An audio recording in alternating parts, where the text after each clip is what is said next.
Hello friends, and welcome to episode 7 of Nash's Bites.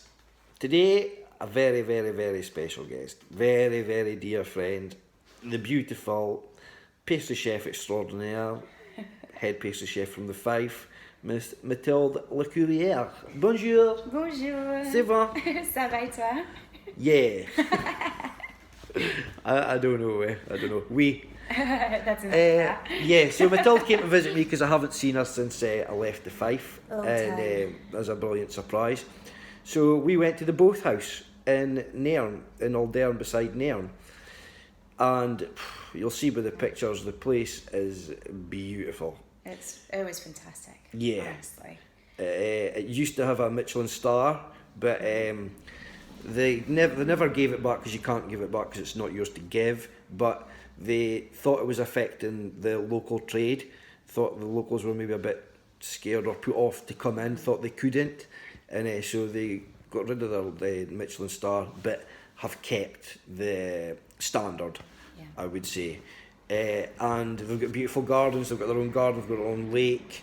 Place, it's just beautiful. If you just want to get away from everyday life, you can just go into that wee bubble. And our lunch booking was at 1, and we left at 6. As good it was, it was just so good. You just didn't want to leave. No, you felt so welcome. You never felt as if you, and we didn't even notice the time. We met 2 Americans, and what were their names? John and Tracy, from Connecticut. From Connecticut, yeah. I can't say it. Yeah, well, you were right, Connecticut. So we've now got places to stay in America. They've invited us out to stay in Connecticut, and they've got their son stays in Brooklyn, and they says you go stay there, get shown around. Just a lovely, lovely couple. So we tried our best to try and help them because they're touring around Scotland, places to go and places to see and all that. So we pointed them obviously in the direction of the Fife because we would like everybody to experience that because it's an amazing place. Hopefully one day it'll be on Nash's Bites. So on to the food, which is the main reason why we do this. And a surprise for a start, we got presented with an amuse-bouche, which if you don't know what it is, it's like a little single bite canapé before your starter.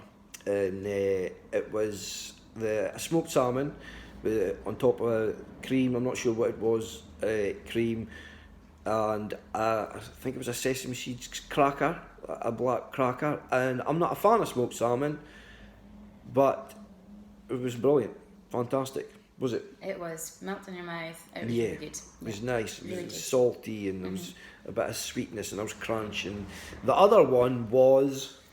A choux. A choux. Yeah. Choux pastry. A choux. With tomatoes, balsamic vinegar, or maybe balsamic reduction, I'm not sure, but it was, and mozzarella on top, and it was nice. The choux was, what was it? Was it griddled or something, or it was a bit of crisp to the choux. It was nice. Yeah, it was really good. Yeah, and the menu is just 2, 2 and 2, in which I thought, but then.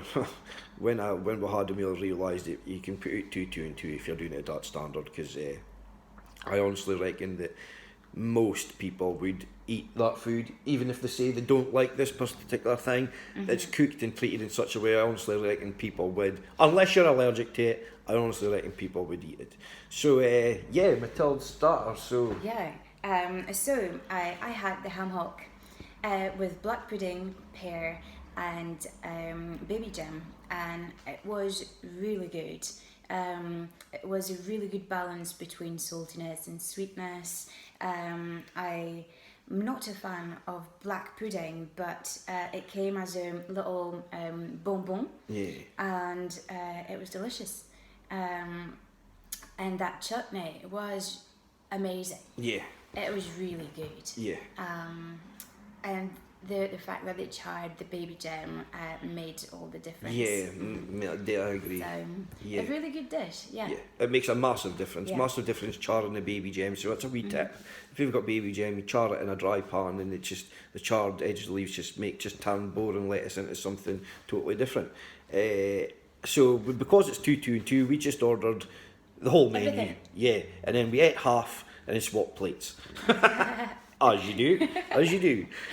So mine was the soup, and I'm not, if I go to a restaurant, I very rarely would I order soup, but because it was 2, 2 and 2, But thankfully it was 2, 2 and 2 Yeah. because this soup was the best soup I've ever eaten. Hands down, best soup Yeah. I've ever eaten. And there was a bit of theatre, and I wish I videoed it because the guy came out and the bowl just had croutons in the bottom with a herb oil and some bits of sweet corn. Yeah. And then he came and he poured the soup into your bowl for you. And then obviously the herb oil raised to the top and all that. And it was.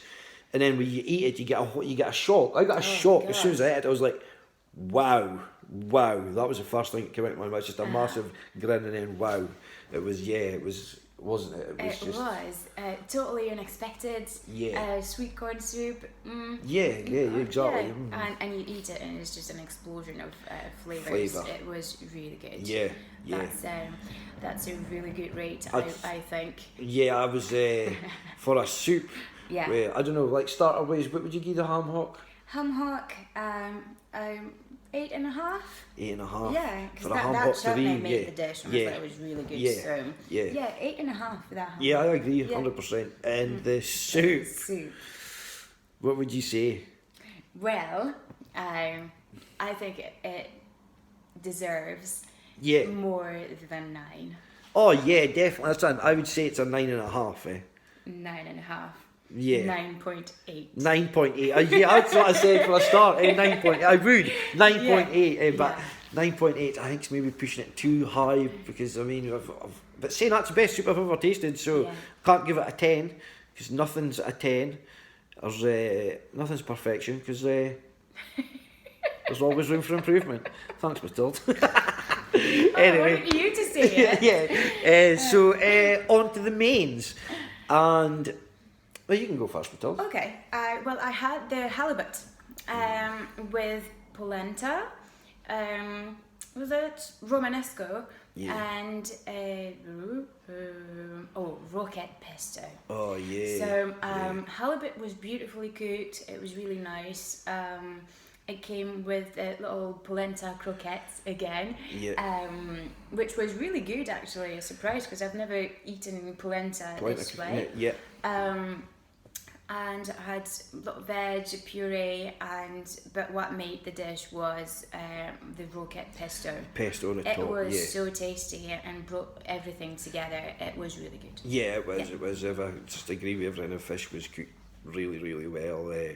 Everything was balanced. Romanesco, which Romanesco is like a, it's like a or something like kind of like a broccoli. Yeah. Like a broccoli cross between a broccoli and a cauliflower kind.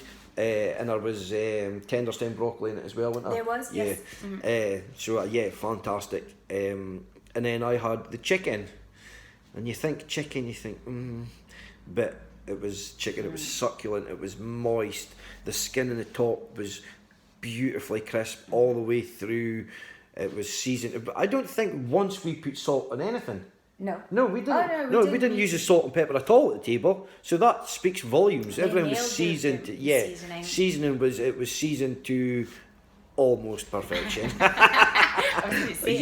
Almost. But so loved it. And the chicken, it came with a carrot puree and a jus. The jus was, I mean, the star of the show should be the protein it's on the dish, but anything that's got jus and a jus made well, the jus is always the star. The jus with that chicken. Yeah. It was good. And then the carrot puree, and then there was a whole carrot served as well. It was just cooked nice. It was nice. It still had a bit of bite to it. It was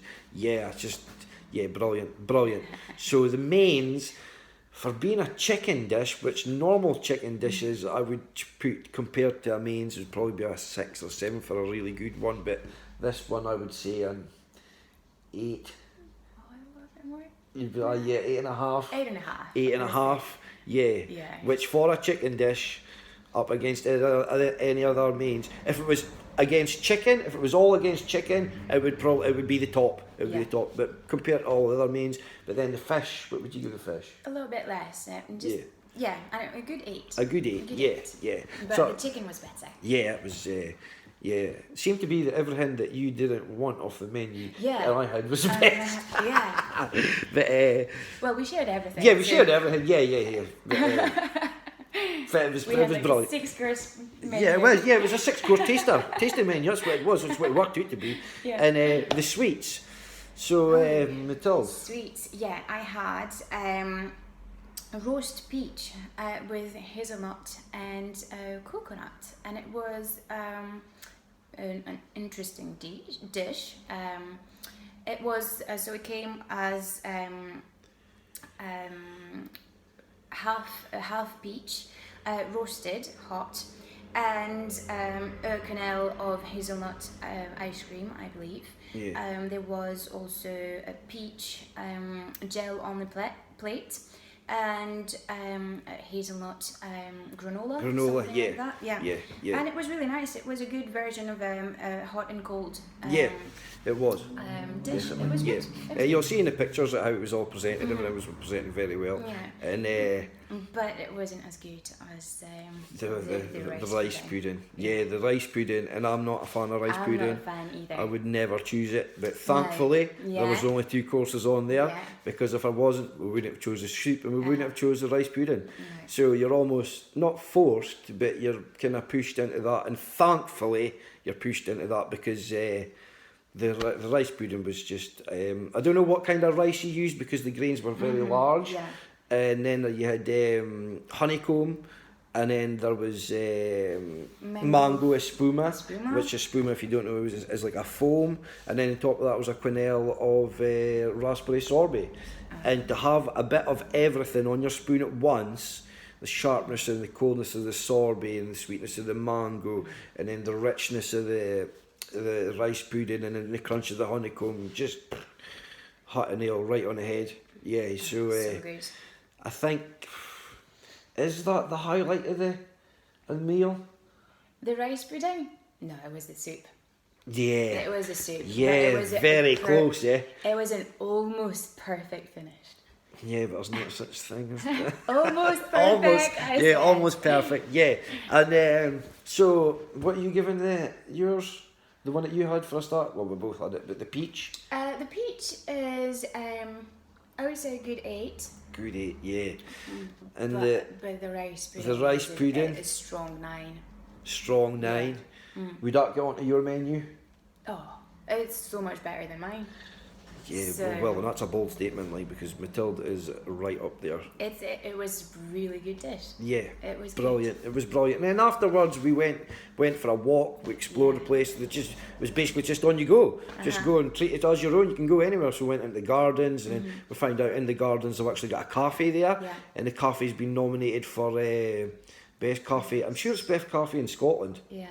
In I think or so. cafe or eatery yeah. in Scotland. And the actual hotel has been nominated for that as well.